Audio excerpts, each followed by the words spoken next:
खबरें जो सीधे जोड़ती है हमसे, जिनका आपकी जिंदगी पर होता है सीधा असर। खबरों की वही तस्वीर, बिना बदले, बिना डरे, जज्बा सच का लिए, सच दिखाते हैं हम। कांठल टुडे, हम है आपकी आवाज।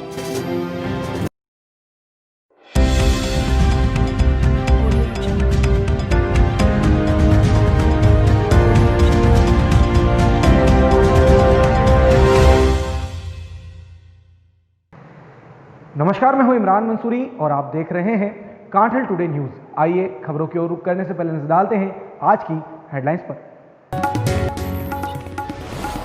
घर घर में विराजे गजानन गणपति, मिट्टी के गणेश जी की भी रही डिमांड। जिले भर में बारिश का दौर जारी, जलाशयों में हुई भारी पानी की आवक। और जैविक खेतों की अलग जगह साइकिल से निकले नीरज ने कश्मीर से कन्याकुमारी तक का बनाया अपना अगला लक्ष्य। अब खबरें विस्तार से। गणेश चतुर्थी पर्व को लेकर बाजारों में गणेश प्रतिमाओं की खासी बिक्री रही। सभी ने अपने अपने विघ्नहर्ता भगवान गणेश की स्थापना विधि विधान एवं शुभ मुहूर्त के साथ की। वहीं इस बार शहर में बड़े गणेश पंडाल नहीं लगने से छोटी गणेश प्रतिमाओं की मांग ज्यादा रही। गणेश चतुर्थी का पर्व शनिवार को हर्षोल्लास के साथ मनाया गया। इस मौके पर गणेश मंदिरों में कई आयोजन हुए। इसके साथ ही सार्वजनिक उत्सव नहीं होकर घरों में ही गणेश प्रतिमाओं की स्थापना की गई। घरों में प्रतिमाओं की स्थापना के साथ 10 दिवसीय गणेश महोत्सव शुरू हो गए हैं। यहाँ शहर के दीपेश्वर मंदिर परिसर स्थित चिंताहरण गणपति मंदिर में कई आयोजन हुए।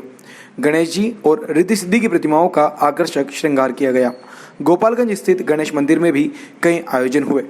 सुबह से ही हो रही बारिश के बावजूद भी लोगों में गणेश चतुर्थी को लेकर उत्साह देखा गया। शहर सहित क्षेत्र में गणेश चतुर्थी हर साल बड़ी धूमधाम से मनाई जाती है, लेकिन इस साल की बात कुछ अलग है, क्योंकि इस समय कोरोना महामारी से पूरी दुनिया प्रभावित है। वायरस की रोकथाम के लिए लोग सामाजिक दूरियां बना रहे हैं। ऐसे में इस बार गणेश उत्सव पर सामूहिक कार्यक्रम में हिस्सा न लेकर स्वयं ही अपने घर पर गणेश जी की प्रतिमाओं की स्थापना कर रहे हैं। जिले भर में बारिश का दौर जारी है। शनिवार दोपहर से ही लगातार भारी बारिश जारी रही। बारिश के चलते जिले के नदी नालों में पानी की आवक हुई है। शहर के रमणीय स्थल दीपेश्वर तालाब में भी पानी का जलस्तर बढ़ा है। प्रतापगढ़ जिले में मानसून की मेहरबानी बनी हुई है, जिससे जिले में बारिश का दौर जारी है। किसानों में खुशी का माहौल है। शनिवार को सुबह से ही तेज बारिश शुरू हो गई थी, जिसके बाद कुछ देर बाद बारिश रुकने के आसमान में काले बादल छाने लगे, जिसके बाद दोपहर से लेकर शाम तक मूसलाधार बारिश होती रही। सुबह से ही जारी बारिश ने लोगों को गर्मी का एहसास तक नहीं होने दिया। कुछ देर रुकी बारिश ने मौसम को खुशगवार बना दिया, लेकिन उसके बाद अचानक से तेज बारिश शुरू हो गई। तेज बारिश के चलते शहर के नदी नाले में बारिश का पानी बहने लगा। शहर के बांसवाड़ा रोड स्थित गौतम नगर की पुलिया पर पानी सड़क पर से बहने लगा। 2 दिन से हो रही लगातार बारिश में जिले भर के जलाशयों में पानी की आवक हुई है। हालांकि पिछले वर्ष के मुकाबले इस वर्ष की वर्षा कम ही है। शहर के दीपेश्वर तालाब में तालाब का जलस्तर बढ़ा है। अच्छी बारिश होने से किसानों के चेहरे खिले हुए हैं। शनिवार को लगातार हुई बारिश से लोगों को भादों में सावन का एहसास दिला दिया। कोरोना महामारी की रोकथाम के लिए जहां सरकारें बड़ी बड़ी सुविधाओं की बात कर रही है, वहीं प्रतापगढ़ के क्वारंटाइन सेंटर में लापरवाही के आरोपों ने सरकार के दावों की पोल खोल कर रख दी है। यहां भोजन एवं साफ सफाई की व्यवस्थाएं सुचारू नहीं है। प्रतापगढ़ में स्वास्थ्य विभाग द्वारा कोरोना संक्रमितों के उपचार में बड़े बड़े दावे जरूर किए जा रहे हैं, लेकिन हकीकत इनसे कोसों दूर है। जिला चिकित्सालय के आइसोलेशन वार्ड में भर्ती कई मरीज ने अपनी आपबीती सुनाई। यहाँ पर न तो उनका ठीक से उपचार हो रहा है, न ही उन्हें पेयजल और भोजन ठीक तरीके से मिल पा रहा है। इस विषय में मरीज के परिजनों ने मुख्य चिकित्सा अधिकारी और अतिरिक्त जिला कलेक्टर को शिकायत भी दर्ज करवाई है। देखना है अब यह व्यवस्थाएं कब तक सुचारू हो पाती है। अतिरिक्त जिला कलेक्टर गोपाल लाल स्वर्णकार को रामपुरिया निवासी ईश्वरलाल मेघवाड़ ने शिकायत दर्ज करवाई कि उनके ताऊजी, जो रामपुरिया के ही रहने वाले हैं, हर्निया रोग से ग्रसित थे और कुछ दिनों पहले ही उनका ऑपरेशन हुआ। ऑपरेशन के तत्काल बाद उनकी कोरोना रिपोर्ट पॉजिटिव आने से उनको जिला चिकित्सालय के आइसोलेशन वार्ड में भर्ती कराया गया, लेकिन 9 दिन बीत जाने के बाद भी न तो उनकी कोई ड्रेसिंग की गई और न ही उनका ठीक तरीके से उपचार हो रहा है। परिजनों का आरोप है कि यहाँ न तो पेयजल की व्यवस्था ठीक से है और न ही भोजन समय पर मिलता है। परिजनों को यहाँ पर ठीक से सुविधाएं भी नहीं मिल पा रही है। परिजनों ने मरीजों को उचित सुविधाएं और उपचार दिलवाने की मांग की है, जिस पर अतिरिक्त जिला कलेक्टर गोपाल लाल स्वर्णकार ने निर्देश जारी किए हैं। स्वच्छता सर्वेक्षण में जहां पिछले 2 सालों से राज्य में अपना स्थान दर्ज कराने वाले प्रतापगढ़ जिले ने इस साल टॉप 20 में भी अपना नाम दर्ज नहीं करा पाए। स्वच्छ सर्वेक्षण 2020 में जन जागरूकता एवं कचरा संग्रहण की चरमराई व्यवस्था से प्रतापगढ़ टॉप 20 में भी शामिल नहीं हो सका। स्वच्छता सर्वेक्षण में लगातार 2 सालों से रैंकिंग में आ रहा प्रतापगढ़ इस बार सर्वे परिणाम में पिछड़ गया है। शहर को इस बार कोई भी रैंक नहीं मिली। इसका प्रमुख कारण ठोस कचरा प्रबंधन में पिछड़ना और जागरूकता की कमी रही। शहर में इससे पहले वर्ष 2019 में राज्य की सबसे स्वच्छ स्थानीय निकायों में 7वीं रैंक और 2018 में 5वीं रैंक हासिल की थी। स्वच्छता सर्वेक्षण के 6 प्रमुख घटक है, जैसे व्यक्तिगत घरेलू शौचालय, सामुदायिक शौचालय, सार्वजनिक शौचालय, ठोस अपशिष्ट प्रबंधन, सार्वजनिक जागरूकता और क्षमता निर्माण। यद्यपि कौन से घटक में प्रतापगढ़ को कितने नंबर मिले, इसका खुलासा अब होगा, लेकिन जानकारों का कहना है कि इस बार शहर में ठोस कचरा प्रबंधन और जन जागरूकता में कमी रही। घर घर कचरा संग्रहण का काम भी काफ़ी अव्यस्त रहा। इस वर्ष के प्रारंभिक दिनों में कुछ दिन तक शहर में कचरा गाड़ियां ही नहीं चली, नियमित रूप से कचरे का उठाव भी नहीं हुआ। इसी तरह जन जागरूकता के कोई खास प्रयास भी नहीं किए गए। पॉलीथीन पर भी प्रभावी ढंग से रोक नहीं लग सकी। स्वच्छता सर्वे को लेकर जन जागरूकता के लिए जो वातावरण निर्मित होना चाहिए था, इस बार वह भी नहीं हो पाया। न कोई रैली निकाली गई और न ही कोई सार्वजनिक आयोजन हुए, जबकि इससे पहले स्वयंसेवी संस्थाओं के माध्यम से जागरूकता कार्यक्रम चलाया जाता था। इस वर्ष इन सब की कमी काफ़ी अखरी। सर्वे के मापदंडों में से एक सफाई शुल्क भी है, लेकिन इस बार पर्याप्त तरीके से इस पर ध्यान नहीं दिया गया। गत वर्ष जब शहर की रैंक गिरकर 7वें स्थान पर आई थी, तब भी सभापति कमलेश जोशी ने माना था कि पिछले सर्वे की तुलना में इस बार रैंक गिरने का मुख्य कारण आमजन में सफाई शुल्क नहीं वसूलना रहा। उन्होंने बताया कि सर्वे के मापदंडों में से एक सफाई शुल्क भी है। इसे वसूलने वाली नगर परिषद को इसके अलग से अंक मिलते हैं, लेकिन प्रतापगढ़ नगर परिषद ने यहाँ की जनता पर आर्थिक भार डालना उचित नहीं समझा। इसके लिए नंबर नहीं मिल पाए, जिससे सर्वे में थोड़ा पिछड़ गए हैं। खबरों की गति को देंगे कुछ देर के लिए विराम, लेते हैं एक छोटा सा ब्रेक। कहीं जाइएगा नहीं, फौरन हाजिर होते हैं।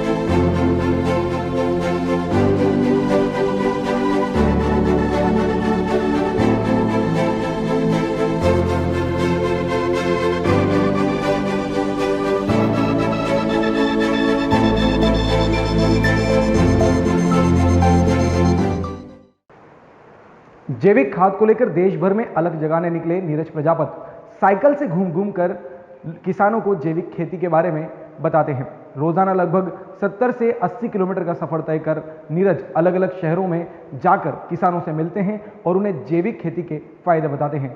नीरज अब कश्मीर से कन्याकुमारी तक का सफर तय करेंगे।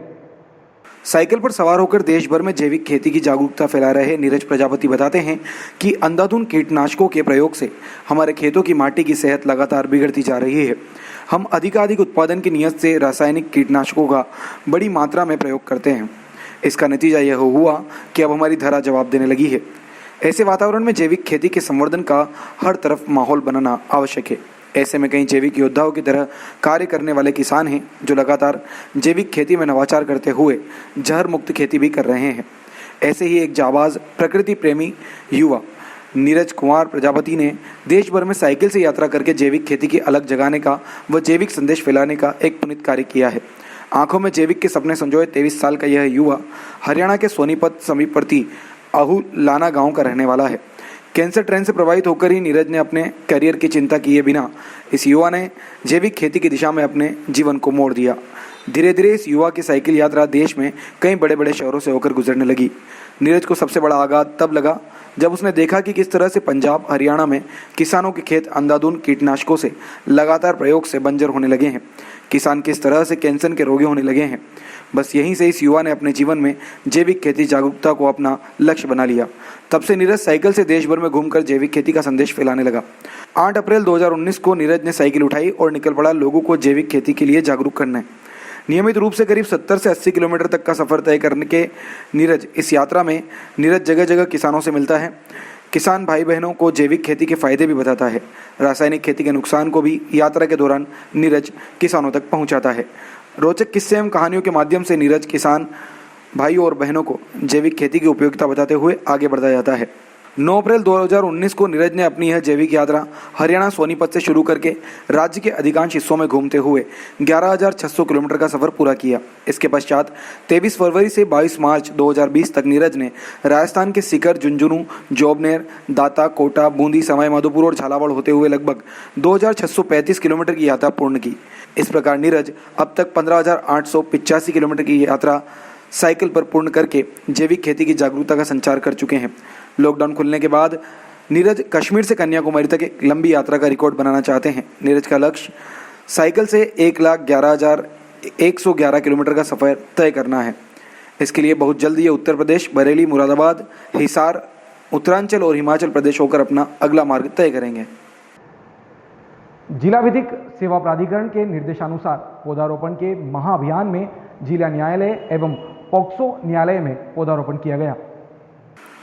राजस्थान राज्य विधिक सेवा प्राधिकरण के निर्देशानुसार एवं जिला विधिक सेवा प्राधिकरण जिला एवं सत्र न्यायाधीश आलोक सिरोलिया के मार्गदर्शन में पौधारोपण का आयोजन जारी है। इसके तहत चिकित्सा विभाग के साथ धमोतर स्थित PHC पर वृक्षारोपण किया गया। इस महाअभियान के तहत वृक्षारोपण हेतु स्थानों का चयन किया जाकर इच्छुक व्यक्तियों का रजिस्ट्रेशन किया जा रहा है।